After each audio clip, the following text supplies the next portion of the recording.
നമസ്കാരം, ആസാദി നൈറ്റ് എഡിഷനിലേക്ക് ഏവർക്കും സ്വാഗതം. നോക്കാം ഇന്നത്തെ പ്രധാനപ്പെട്ട വാർത്തകൾ. ഫ്രഞ്ച് കോട്ട തകർത്തു. സ്പെയിൻ ഫൈനലിൽ. ഇന്ന് 12:30 അർജന്റീന ഇംഗ്ലണ്ട് രണ്ടാം സെമി. അർജന്റീനയെ ലോകകപ്പിൽ നിന്നും പുറത്താക്കണം. ഓൺലൈൻ നിവേദനത്തിൽ ഒപ്പിട്ടത് 99 ലക്ഷം പേർ. KSU ആശങ്ക അറിയിച്ചതിൽ എന്താണ് തെറ്റ്? സതീശനെതിരെ തുറന്നടിച്ചു അലോഷ്യസ് സേവ്യർ. ഇനി സതീശനെ കാണാൻ തനിക്ക് യാതൊരു താല്പര്യവുമില്ല. സതീശൻ പറയുന്നത് പച്ചക്കള്ളം. പിണറായി ആയിരുന്നെങ്കിൽ ഈ സ്ഥിതി വരില്ലായിരുന്നു. സുകുമാരൻ നായർ. BJP തെരഞ്ഞെടുപ്പ് ഫണ്ട് തട്ടിപ്പ്. സംസ്ഥാന സെക്രട്ടറി MP അഞ്ജനയ്ക്കെതിരെ തെളിവുകളുമായി ശബ്ദരേഖ. കോഴിക്കോട് മാൻഹോളിൽ വീണ് തൊഴിലാളിക്ക് ദാരുണാന്ത്യം. ഒരാൾ ഗുരുതരാവസ്ഥയിൽ. വിശദമായ വാർത്തകളിലേക്ക് കടക്കാം. അർജന്റീനയെ ലോകകപ്പിൽ നിന്നും പുറത്താക്കണം. ഓൺലൈൻ നിവേദനത്തിൽ ഒപ്പിട്ടത് 99 ലക്ഷം പേർ. ലോകകപ്പ് ഫുട്ബോൾ സെമി ഫൈനലിൽ നിലവിലെ ചാമ്പ്യന്മാരെ അർജന്റീന ഇംഗ്ലണ്ടിനെ നേരിടാൻ ഒരുങ്ങുന്നതിനിടെ ടീമിനെ പുറത്താക്കണമെന്ന നിവേദനം അർജന്റീന ഔട്ട്.com എന്ന വെബ്സൈറ്റ് വഴി 99 ലക്ഷം പേരാണ് ഓൺലൈൻ നിവേദനത്തിൽ ഒപ്പിട്ടതെന്ന് വിദേശ മാധ്യമങ്ങൾ റിപ്പോർട്ട് ചെയ്തു. റഫറിമാർ അർജന്റീനയ്ക്ക് അനുകൂലമായി പ്രവർത്തിക്കുന്നു എന്നാണ് പ്രധാന ആരോപണം. വിജയെ ഇതിനകം തീരുമാനിച്ചിരിക്കുമ്പോൾ മറ്റു ടീമുകൾ എന്തിനു മത്സരിക്കണമെന്നും അർജന്റീനയെ ലോകകപ്പിൽ നിന്നും പുറത്താക്കി മറ്റെല്ലാവർക്കും ന്യായമായ അവസരം നൽകണമെന്നുമാണ് ആവശ്യം. ലയണൽ മെസ്സിയുടെ അർജന്റീനയും ഹാരി കെയ്നിന്റെയും ഇംഗ്ലണ്ട് സെമി ഫൈനലിൽ ഏറ്റുമുട്ടുമ്പോൾ കനത്ത ചൂട് കളത്തിലേക്കും പടരും. ലാറ്റിൻ അമേരിക്കയും യൂറോപ്പും തമ്മിലുള്ള പോരാട്ടം കൂടിയാണ് ഇന്ന്. തന്ത്രങ്ങളിലും സാങ്കേതിക മികവിലും ഇംഗ്ലണ്ട് ഒരു ചുവട് മുന്നിൽ നിൽക്കുന്നു. മനക്കരുത്തിലും വ്യക്തിഗത മികവിലും അർജന്റീനയ്ക്കാണ് മുൻതൂക്കം. 1966 ശേഷമുള്ള ആദ്യ ഫൈനലാണ് ഇംഗ്ലണ്ടിന്റെ ലക്ഷ്യം. തുടർച്ചയായ രണ്ടാം കിരീടമാണ് അർജന്റീന ഉന്നമിടുന്നത്. സ്പെയിൻ ലോകകപ്പ് ഫുട്ബോൾ ഫൈനലിൽ കടന്നു. സ്പെയിൻ സെമിയിൽ ഫ്രാൻസിനെ 2 ഗോളിന് കീഴടക്കി. ഒന്നാം പകുതിയിൽ പെനാൽറ്റി കിക്കിലൂടെ മിക്കേൽ ഓയർസബാലും ഇടവേള കഴിഞ്ഞ് പെഡ്രോ പൊറോയും ഗോളടിച്ചു. സ്പെയിനിന്റെ രണ്ടാം ഫൈനലാണ്. 2010 നെതർലാൻഡ്സിനെ പരാജയപ്പെടുത്തി ജേതാക്കളായിരുന്നു ഫ്രാൻസിന്റെ തുടർച്ചയായ 3ാം ഫൈനൽ എന്ന സ്വപ്നമാണ് തകർന്നത്. ലയണൽ മെസ്സിയുടെ അർജന്റീനയും ഹാരി കെയ്നിന്റെ ഇംഗ്ലണ്ടും ബുധനാഴ്ച ഇന്ത്യൻ സമയം 12:30 രണ്ടാം സെമിയിൽ ഏറ്റുമുട്ടും. തുടർച്ചയായ രണ്ടാം ഫൈനൽ തേടി അർജന്റീന ഇറങ്ങുമ്പോൾ 1966 ശേഷമുള്ള ആദ്യ കിരീട പോരിനാണ് ഇംഗ്ലണ്ട് ലക്ഷ്യം വെക്കുന്നത്. ക്യാപ്റ്റൻ മെസ്സിയുടെ കരുത്തിലാണ് ലാറ്റിൻ അമേരിക്കയുടെ കുതിപ്പ്. 8 ഗോൾ നേടിയ 39-കാരൻ രണ്ടെണ്ണത്തിന് അവസരമൊരുക്കി. മികച്ച എതിരാളികളെ നേരിട്ടുകൊണ്ടാണ് ഇംഗ്ലണ്ടുകാർ മുന്നേറിയത്. നോക്കൌട്ടിൽ തുടർച്ചയായ 2 മാസങ്ങളിൽ ഇരട്ട ഗോൾ അടിച്ച ജൂഡ് ബെല്ലിംഗ്ഹാമാണ് കുന്തമുന. 6 ഗോളായി 23-കാരന് ക്യാപ്റ്റൻ കെയ്നും 6 ഗോളുമായി ഒപ്പമുണ്ട്. ലോകകപ്പിൽ ഇരു ടീമുകളും 5 തവണ ഏറ്റുമുട്ടി. 3 കളിയിൽ ഇംഗ്ലണ്ട് ജയിച്ചപ്പോൾ 2 അർജന്റീന നേടി. ഇനി സതീശനെ കാണാൻ തനിക്ക് യാതൊരു താല്പര്യവുമില്ല. സതീശൻ പറയുന്നത് പച്ചക്കള്ളം. പിണറായി ആയിരുന്നെങ്കിൽ ഈ സ്ഥിതി വരില്ലായിരുന്നു. സുകുമാരൻ നായർ. മുഖ്യമന്ത്രി VD സതീശനെതിരെ വിമർശനവുമായി NSS general secretary Sukumaran Nair. കൂടിക്കാഴ്ചയുമായി ബന്ധപ്പെട്ട് മുഖ്യമന്ത്രി സതീശൻ മാധ്യമങ്ങൾക്ക് മുന്നിൽ പറഞ്ഞത് പച്ചക്കള്ളമാണെന്ന് അദ്ദേഹം വാർത്താ സമ്മേളനത്തിൽ തുറന്നടിച്ചു. വ്യക്തിയെന്ന നിലയിൽ ഇനി VD സതീശനെ കാണാൻ തനിക്ക് യാതൊരു താല്പര്യമില്ലെന്നും സുകുമാരൻ നായർ വ്യക്തമാക്കി. ആദ്യത്തെ പ്രാവശ്യം പറഞ്ഞത് എറണാകുളത്ത് വന്നാൽ കാണാമെന്നാണ്. എന്നാൽ എറണാകുളത്ത് ചെന്ന് കാണേണ്ടതെല്ലാം മുഖ്യമന്ത്രി എന്ന് ഞാൻ അദ്ദേഹത്തിന്റെ പ്രൈവറ്റ് സെക്രട്ടറിയോട് വ്യക്തമാക്കി. തുടർന്ന് മുഖ്യമന്ത്രിയോട് ചോദിച്ചിട്ട് പറയാമെന്ന് പ്രൈവറ്റ് സെക്രട്ടറി പറഞ്ഞെങ്കിലും അതിനുശേഷം മുഖ്യമന്ത്രിയോ പ്രൈവറ്റ് സെക്രട്ടറിയോ തന്നെ ബന്ധപ്പെട്ടിട്ടില്ല. യാഥാർത്ഥ്യവുമായി യാതൊരു ബന്ധവുമില്ലാത്ത കാര്യങ്ങളാണ് മുഖ്യമന്ത്രി മാധ്യമങ്ങൾക്ക് മുന്നിൽ തെളിച്ചു പറയുന്നത്. മുൻപുള്ള മുഖ്യമന്ത്രിമാരും ജനങ്ങളോടും സമുദായ നേതാക്കളോടും ഇത്തരത്തിൽ താരംതാണ രീതിയിൽ പെരുമാറിയിട്ടില്ല. സുകുമാരൻ നായർ വ്യക്തമാക്കി. പിണറായി വിജയൻ മുഖ്യമന്ത്രിയായിരുന്ന കാലത്ത് മികച്ച രീതിയിലുള്ള ബന്ധമാണ് കാത്തു സൂക്ഷിച്ചതെന്ന് അദ്ദേഹം ഓർമ്മിപ്പിച്ചു. LDF ഭരണകാലത്ത് മുഖ്യമന്ത്രിയെ ഫോണിൽ വിളിച്ചാൽ അദ്ദേഹം ഫ്രീ ആണെങ്കിൽ ഉടൻ തന്നെ ഫോൺ എടുക്കുമായിരുന്നു. ഇനി മറ്റെന്തെങ്കിലും ഔദ്യോഗിക തിരക്കുകളാണെങ്കിൽ ഉടൻ തന്നെ സന്ദേശം അയക്കുകയും തൊട്ടു പിന്നാലെ തന്നെ തിരിച്ചു വിളിക്കുകയും ചെയ്യുമായിരുന്നു. അതാണ് ഞങ്ങളുടെ അനുഭവമെന്നും സുകുമാരൻ നായർ കൂട്ടിച്ചേർത്തു. പകർച്ചവ്യാധി പ്രതിരോധം. 1299 സ്ഥാപനങ്ങളിൽ പരിശോധന നടത്തി. 20 സ്ഥാപനങ്ങൾക്ക് നോട്ടീസ്. ഭക്ഷ്യജന്യ പകർച്ചവ്യാധികൾ തടയുന്നതിന്റെ ഭാഗമായി ജില്ലാ മെഡിക്കൽ ഓഫീസറുടെ നിർദ്ദേശപ്രകാരം ജില്ലയിലെ വിദ്യാഭ്യാസ സ്ഥാപനങ്ങൾ, അംഗനവാടികൾ, വൃദ്ധസദനങ്ങൾ, അനാഥാലയങ്ങൾ, ഹോസ്റ്റലുകൾ ഉൾപ്പെടെ 1299 സ്ഥാപനങ്ങളിൽ സ്ക്വാഡ് പരിശോധന നടത്തി. പൊതുജനാരോഗ്യ നിയമപ്രകാരമുള്ള മാനദണ്ഡങ്ങൾ പാലിക്കാത്ത 20 സ്ഥാപനങ്ങൾക്ക് നോട്ടീസ് നൽകി. പുകവലി നിരോധിത ബോർഡ് സ്ഥാപിക്കാത്ത സ്ഥാപനങ്ങൾക്ക് കോർട്ട് ആക്ട് പ്രകാരം പിഴ ഈടാക്കി. ജില്ലാ ആരോഗ്യ വകുപ്പിന്റെ ആരോഗ്യ ശുചിത്വ പരിപാടിയുടെയും ഭാഗമായി തദ്ദേശ സ്വയംഭരണ സ്ഥാപന പരിധിയിൽ രൂപീകരിച്ച special squad, local public health officer, health supervisor, health inspector എന്നിവരുടെ മേൽനോട്ടത്തിലാണ് പരിശോധന നടത്തിയത്. 637 വിദ്യാഭ്യാസ സ്ഥാപനങ്ങൾ, 527 അംഗനവാടികൾ, അനാഥ മന്ദിരങ്ങൾ, വൃദ്ധസദനങ്ങൾ, മദ്രസ, ഹോസ്റ്റലുകൾ ഉൾപ്പെടെയുള്ള 135 സ്ഥാപനങ്ങളിലാണ് ഭക്ഷ്യശുചിത്വ പരിശോധന നടത്തിയത്. തുടർന്നുള്ള ദിവസങ്ങളിലും പരിശോധന ശക്തിപ്പെടുത്തുമെന്നും ആരോഗ്യ മാനദണ്ഡങ്ങൾ പാലിക്കാത്ത സ്ഥാപനങ്ങൾക്കെതിരെയുള്ള നടപടി കർശനമാക്കുമെന്നും ജില്ലാ മെഡിക്കൽ ഓഫീസർ അറിയിച്ചു. കോഴിക്കോട് മാൻഹോളിൽ വീണ് തൊഴിലാളിക്ക് ദാരുണാന്ത്യം, ഒരാൾ ഗുരുതരാവസ്ഥയിൽ. മുട്ടോളിയിൽ മാൻഹോൾ വ്യക്തിയാകുന്നതിനിടെയുണ്ടായ അപകടത്തിൽ തൊഴിലാളിക്ക് ദാരുണാന്ത്യം. പാലത്ത് സ്വദേശി സിറാജാണ് മരിച്ചത്. ഒപ്പമുണ്ടായിരുന്ന വിശ്വനാഥനെ ഗുരുതരമായ പരിക്കുകളോടെ കോഴിക്കോട്ടെ സ്വകാര്യ ആശുപത്രിയിൽ പ്രവേശിപ്പിച്ചു. അഴുക്കുവെള്ളം വരുന്ന ടാങ്ക് വ്യതിയാനിക്കുന്നതിനായുള്ള ജോലികൾക്കായി ഇരുവരും ടാങ്കിനുള്ളിൽ ഇറങ്ങുകയായിരുന്നു. ഇതിനിടെ ടാങ്കിനുള്ളിൽ കുടുങ്ങിയ ഇരുവരെയും വെളിമാടിൻ കുന്നിൽ നിന്നുമെത്തിയ ഫയർഫോഴ്സ് സംഘം ഉടൻ തന്നെ പുറത്തെടുത്തു. ആശുപത്രിയിൽ എത്തിച്ചെങ്കിലും സിറാജിന്റെ ജീവൻ രക്ഷിക്കാൻ സാധിച്ചില്ല. വിശ്വനാഥൻ തീവ്രപരിചരണ വിഭാഗത്തിൽ ചികിത്സയിലാണ്.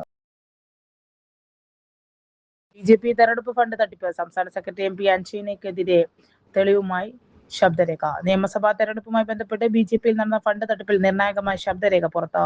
സംസ്ഥാന സെക്രട്ടറി MP അഞ്ജനയ്ക്ക് 31 ലക്ഷം രൂപ കമ്മീഷൻ നൽകിയെന്ന് സ്ഥിരീകരിക്കുന്ന ഓഡിയോ ക്ലിപ്പാണ് പുറത്തു വന്നിരിക്കുന്നത്. തെരഞ്ഞെടുപ്പ് പ്രചാരണ സാമഗ്രികളായ കൊടികൾ, തോരണങ്ങൾ, ഷാളുകൾ, തൊപ്പികൾ എന്നിവ വിതരണം ചെയ്യുന്നതിനായി ഒരു സ്വകാര്യ കമ്പനിക്ക് 1.25 കോടി രൂപയുടെ കരാർ നൽകിയിരുന്നു. സാധാരണ ഇത്തരം സാമഗ്രികൾ BJP കേന്ദ്ര നേതൃത്വം സൗജന്യമായി സംസ്ഥാനങ്ങൾക്ക് നൽകുന്നതാണ്. എന്നാൽ സാമഗ്രികൾ എത്താൻ വൈകിയതോടെയാണ് കരാർ നൽകാൻ നിർബന്ധിതരായത്. കരാർ ഒപ്പിടുമ്പോൾ തന്നെ കമ്പനി പ്രതിനിധിയോട് 31 ലക്ഷം രൂപ കമ്മീഷനായി ആവശ്യപ്പെട്ടുവെന്നും ഇതനുസരിച്ചാണ് തുക കൈമാറിയതെന്നും ശബ്ദരേഖയിൽ വ്യക്തമാക്കുന്നു.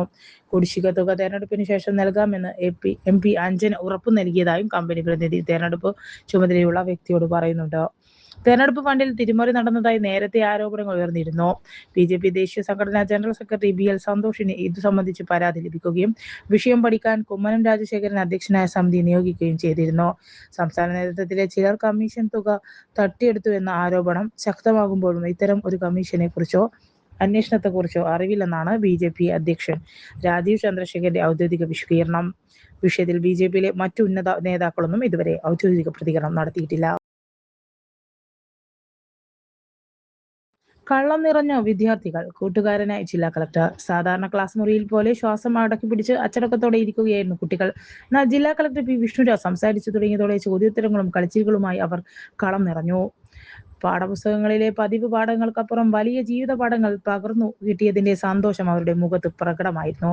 ജില്ലാ കളക്ടറുമായുള്ള കുട്ടികളുടെ പ്രതിവാര സംവാദ വേദിയായ കളം പരിപാടിയിലാണ് വിദ്യാർത്ഥികൾക്ക് വേറിട്ട അനുഭവമായത്. കണ്ണൂർ ഭാരതീയ വിദ്യാഭവനിലെ സെന്റ് മൈക്കിൾസ് ഹൈസ്കൂളിലെയും 50ഓളം വിദ്യാർത്ഥികളാണ് ഇത്തവണ കളം പരിപാടിയിലെ അതിഥികളായെത്തിയത്. കുട്ടികളുടെ വ്യക്തിത്വ വികസനത്തിൽ തുറന്ന സംവാദങ്ങൾ പ്രധാനമാണെന്ന് ജില്ലാ കളക്ടർ K.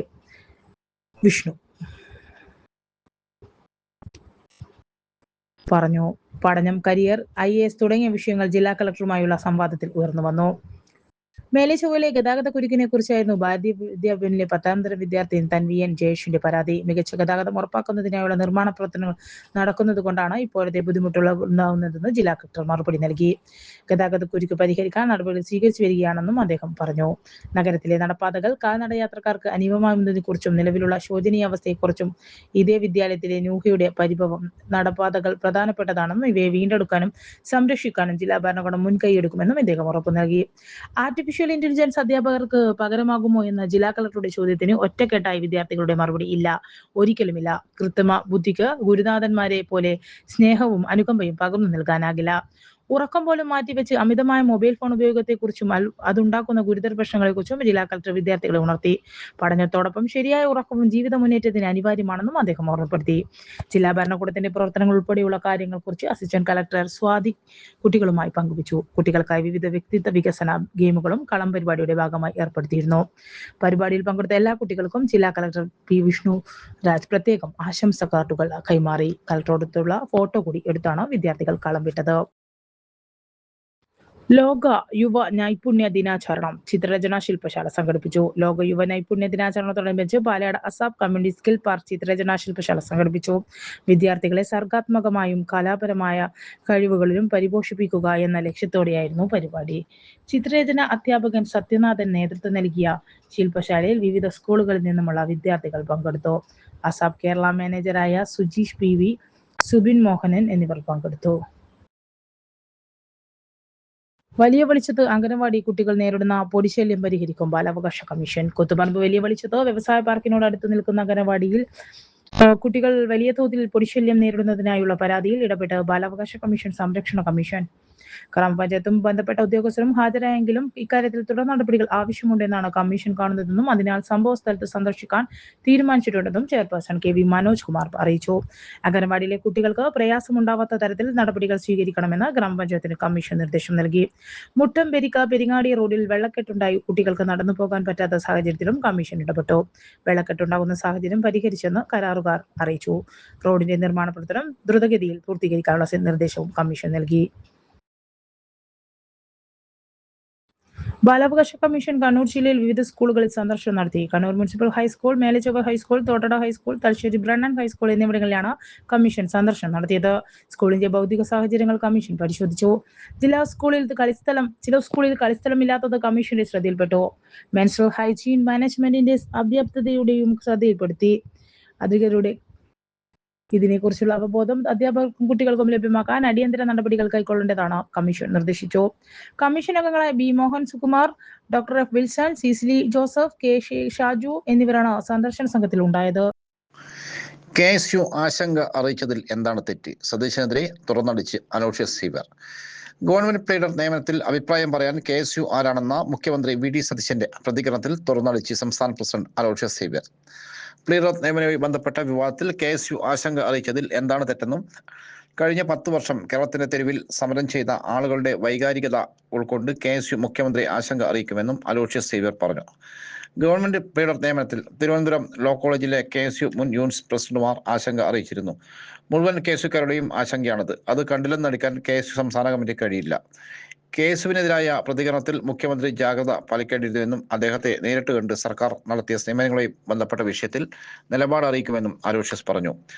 ഗവൺമെന്റ് പ്ലീഡറായി സജീവ RSS ബന്ധമുള്ള വ്യക്തിയെ നിയമിച്ചതിനെക്കുറിച്ചുള്ള KSU വിമർശനത്തെക്കുറിച്ചുള്ള ചോദ്യത്തിന് തിരുവനന്തപുരത്തെ KSU ആണോ ഗവൺമെന്റ് പ്ലീഡറെ നിയമിക്കുന്നത്? KSUവിന് ഗവൺമെന്റ് പ്ലീഡർ നിയമനത്തിന് എന്ത് കാര്യം? ഒരു കാര്യവുമില്ല, അവർക്കൊന്നും ഒരു കാര്യവുമില്ല എന്നായിരുന്നു VD സതീശൻ പറഞ്ഞത്. VD സതീശന്റെ കുറിപ്പിന്റെ അടിസ്ഥാനത്തിലാണ് മാവേലിക്കര തഴക്കര സ്വദേശിയും സജീവ RSS പ്രവർത്തനമായ DS ശരത്തിനെ സീനിയർ ഗവൺമെന്റ് പ്ലീഡറായി നിയമിച്ചത്. ജൂലൈ 8 പുറത്തിറക്കിയ 31 പേരുടെ പട്ടികയിലാണ് ശരത്തുള്ളത്. 2004-2009 തൃശൂർ ഗവൺമെന്റ് ലോ കോളേജിലെ ABP നേതാവായിരുന്നു ഇയാൾ. RSS പ്രതികളായ കേസുകളിൽ സ്ഥിരമായി ഹാജരാകുന്നുണ്ട്. ഇതിന് പിന്നാലെ സർക്കാരിനും മുഖ്യമന്ത്രിക്കുമെതിരെ അതിരൂക്ഷ വിമർശനവുമായി കോൺഗ്രസിലെ അഭിഭാഷക വിഭാഗം ഇന്ത്യൻ ലോയേഴ്സ് കോൺഗ്രസ് അംഗങ്ങൾ രംഗത്തെത്തി. ലോയേഴ്സ് കോൺഗ്രസിലെ യുദ്ധം മറനീക്കി പുറത്തു വരികയും ചെയ്തു.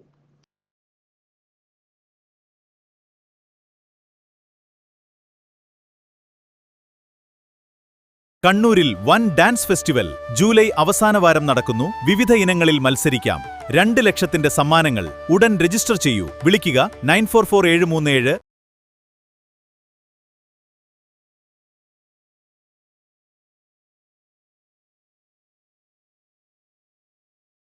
ഇതോടെ ഇന്നത്തെ ആസാദി വാർത്തകൾ ഇവിടെ സമാപിക്കുകയാണ്. അടുത്ത വാർത്താ ബുള്ളറ്റിൻ നാളെ രാത്രി. നാളെ വീണ്ടും കാണാം. നന്ദി, നമസ്കാരം.